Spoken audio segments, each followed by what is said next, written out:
கர்த்தர் வீட்டைக் கட்டாராகில் அதைக் கட்டுகிறவர்களின் பிரயாசம் விருதா.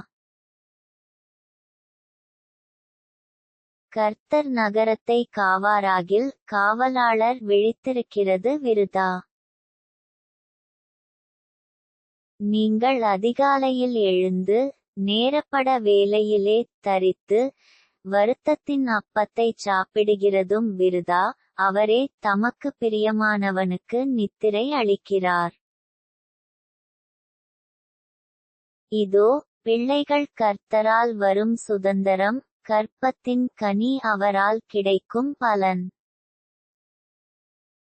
வாலவயதின் குமாரர் பலவான் கையிலுள்ள அம்புகளுக்கு ஒப்பாயிருக்கிறார்கள். அவைகளால் தன் அம்பராத்துணியை நிரப்பின புருஷன் பாக்கியவான். அவர்கள் நாணமடையாமல் ஒலிமுகவாசலில் சத்துருக்களோடே பேசுவார்கள்.